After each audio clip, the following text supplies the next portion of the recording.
My name is Teresa, and today I want to talk about a little thing that I have lovingly dubbed the Reylo effect.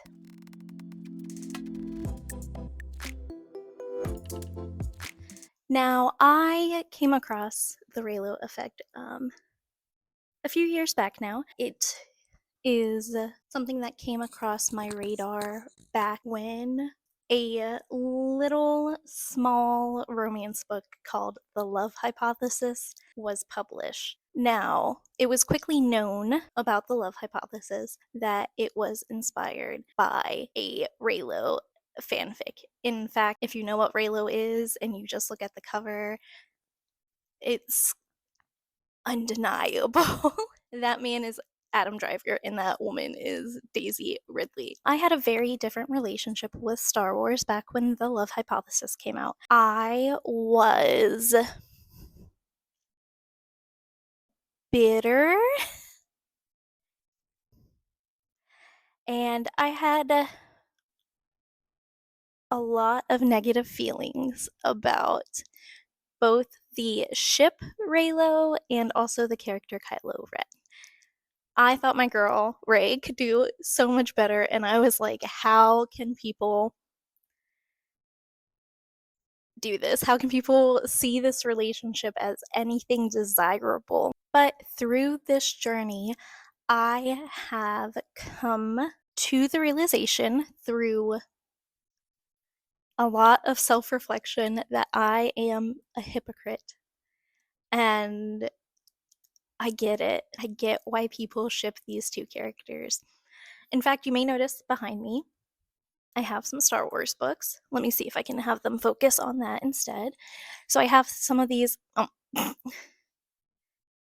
have some of these Star Wars books.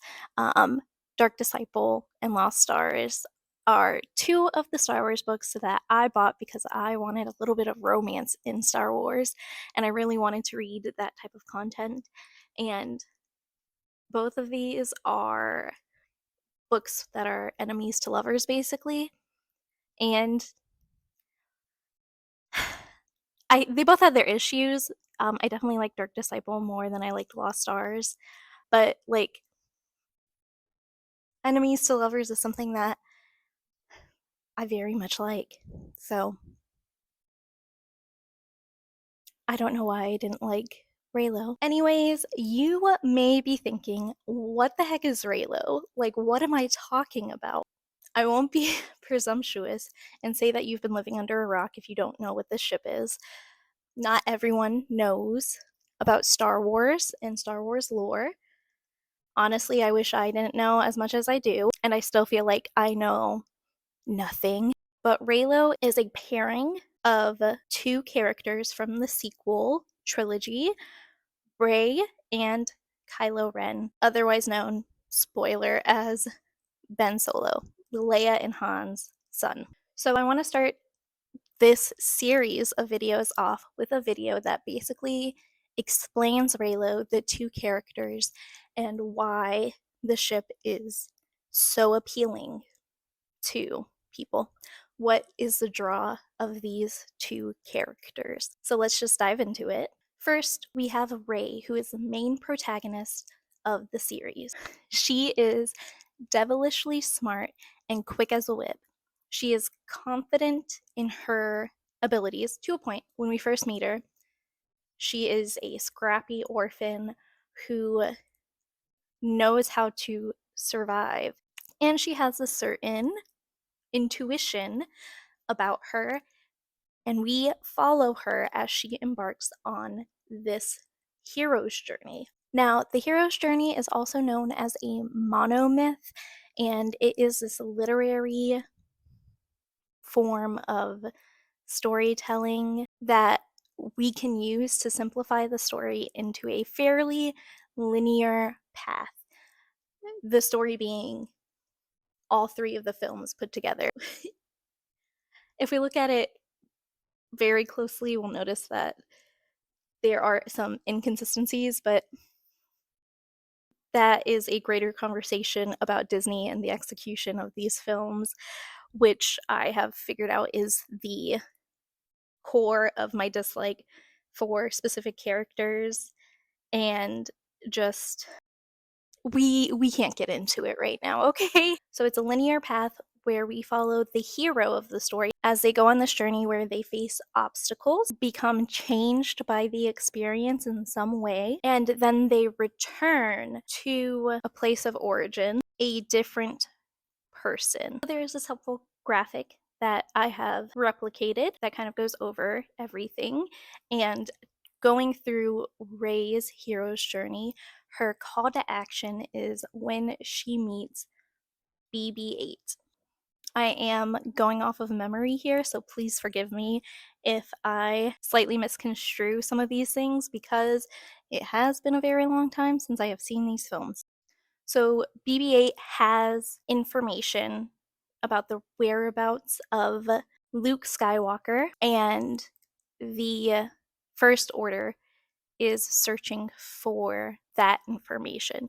So her meeting with BB 8 sets her off on this journey as she becomes pursued because she has helped BB 8 along. Shortly after escaping the planet on a familiar ship, we then meet her mentor.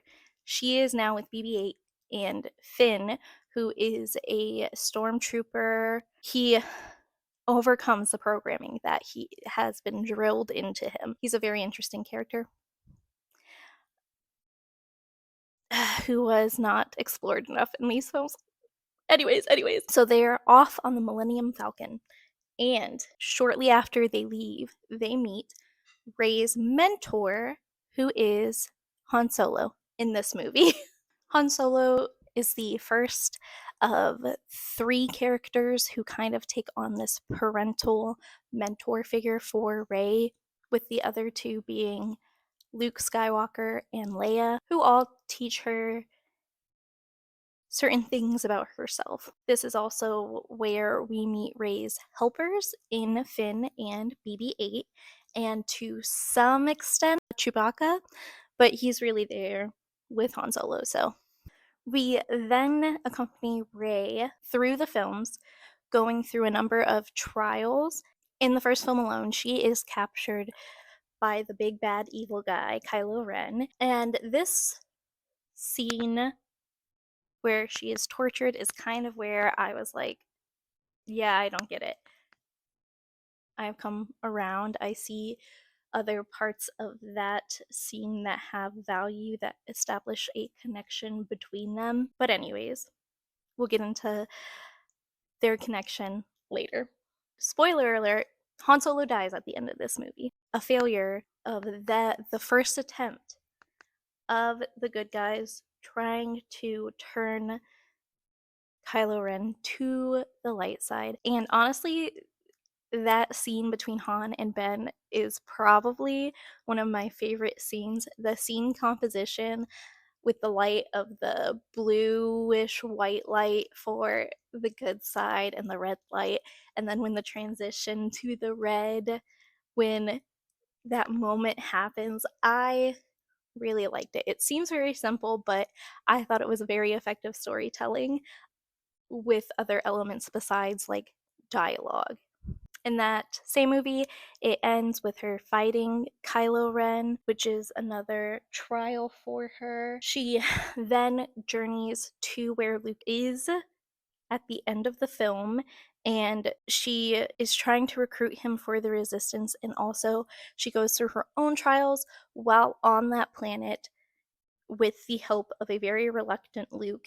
And also in that film, she discovers her Force connection with Kylo Ren. So, trials and failures throughout all of it. Her growth really is shown in The Last Jedi, where she is learning to control her Force powers with Luke and learning the past in regards to Kylo and Luke, learning their past, as well as diving deeper into this Force connection that she has with Ben slash Kylo. The moment of death and rebirth for Rey, I would argue, comes during The Last Jedi when she faces herself in the cave. And Rian Johnson has gone on record and explained this scene as if the up top is the light, down underneath is the darkness, and she descends down into there and has to see, just like Luke did in the cave, her greatest fear. And her greatest fear is that in the search for identity, she has nobody but herself to rely on. So she leaves that cave with the understanding of herself. So it's a rebirth in a sort of Rey, in in a sort of Rey, in a sort of way where she comes to realize that her parentage doesn't determine who she is, and that she really is the one who is the hero of the story. There's nothing else that defines her except for her. I would also argue that the death and rebirth scene is also the revelation in the story overall. She frees herself from this assumption that her parents are somebody of great value to the universe overall, and it allows her to become the hero who can save the galaxy. The transformation that results in this is a Rey who is confident in her connection with the Force. She still goes through more training, but it is with this new understanding. Her atonement in this hero's journey can be seen when she speaks to Luke's Force ghost in The Rise of Skywalker after she learns that she's a Palpatine. She has this Sith lineage, and that moment with Luke is when she forgives herself. It could be argued that a bigger, arguably more poetic form of atonement can be seen near the end of the film, where Rey, being a Palpatine, kills Darth Sidious. And, you know, a Palpatine getting rid of a Palpatine.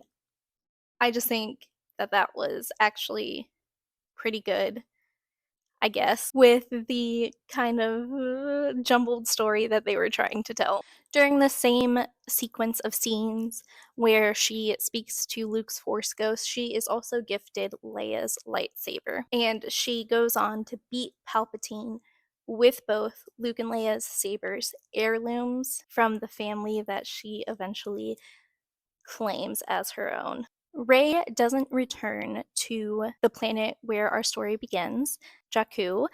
Instead, she returns to another sandy planet where the story of it all began, Tatooine, the home of one of the people she is closest to, as well as this whole dynasty of Skywalkers, where she puts her journey to rest by burying the sabers of Luke and Leia in the sand, and claims her new identity. I don't know why I'm getting emotional over this. I don't even like these movies. So that is the story of Rey and Rey as a character. I really like her. To put it simply, I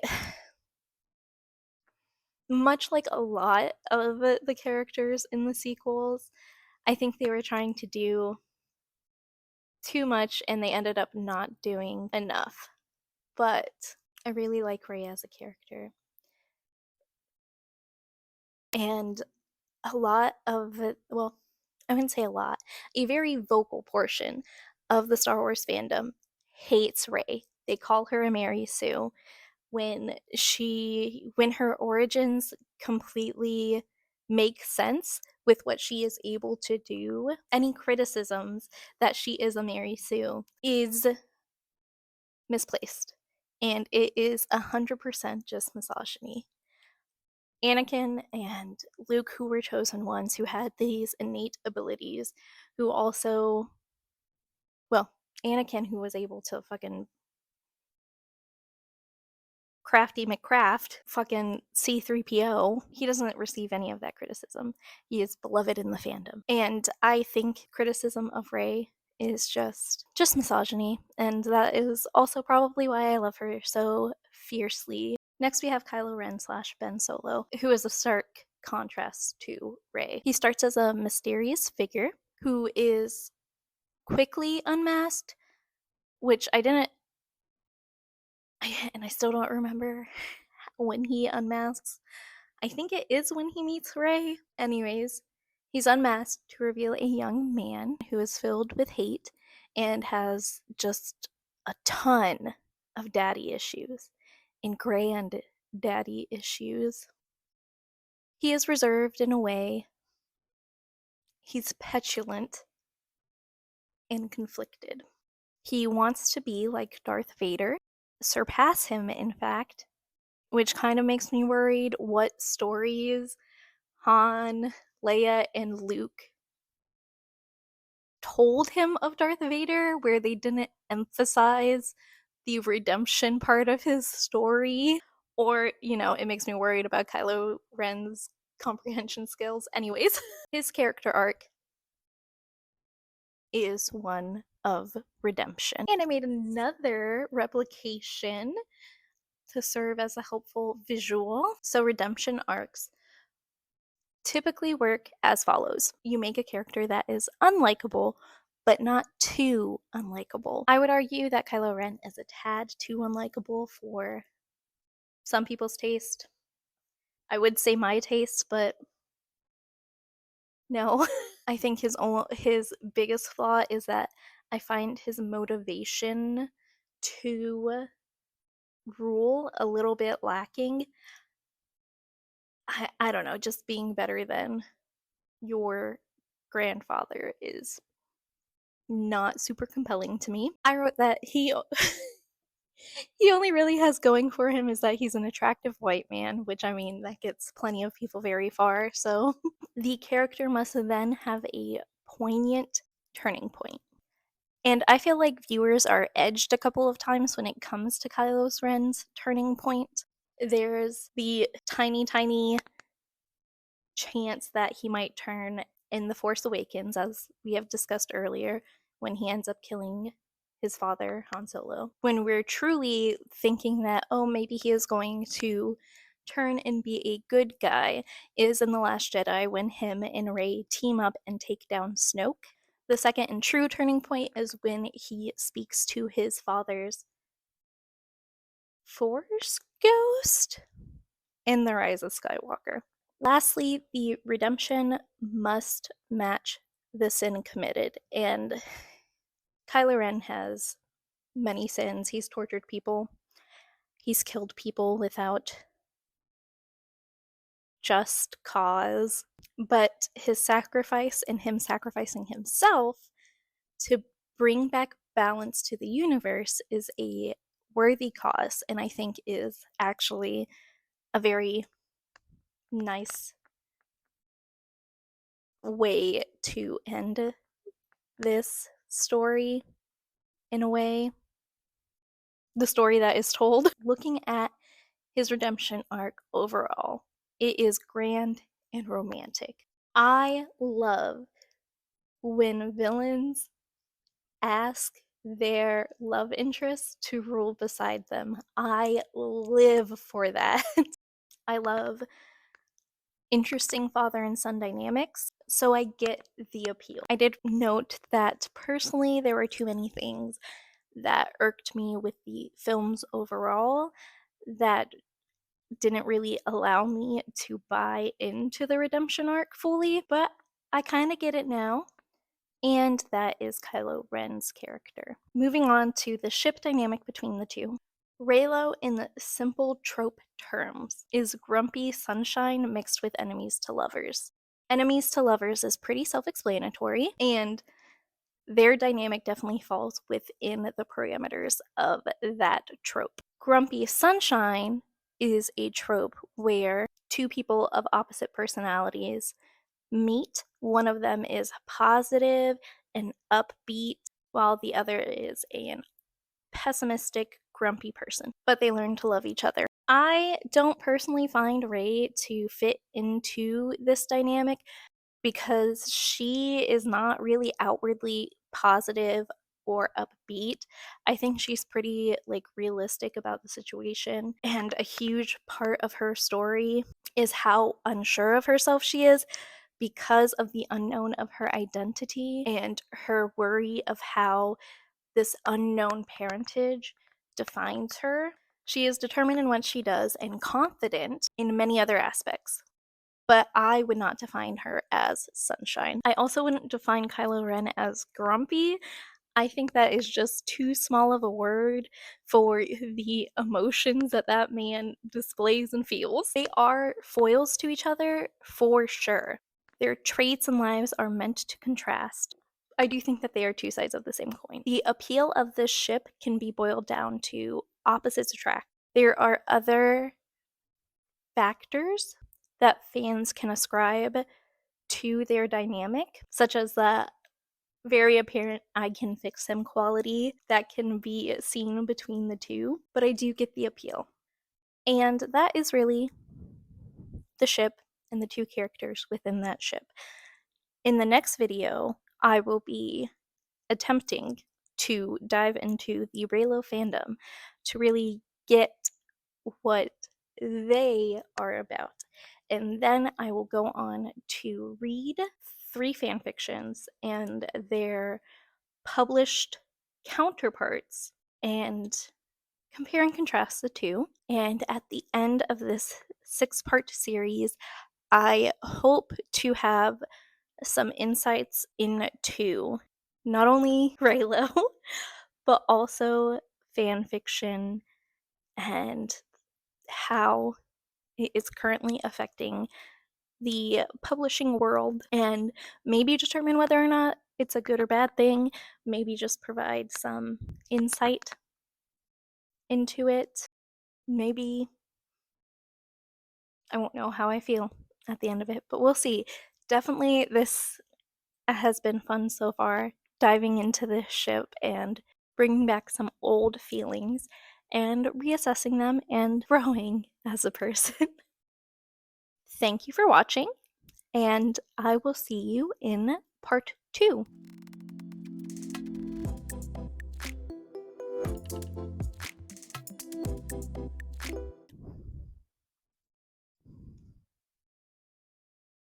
You shake every time that you get near the camera.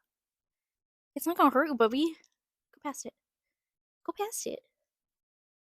Can you please go past it and not just have your butt in the way? Thank you.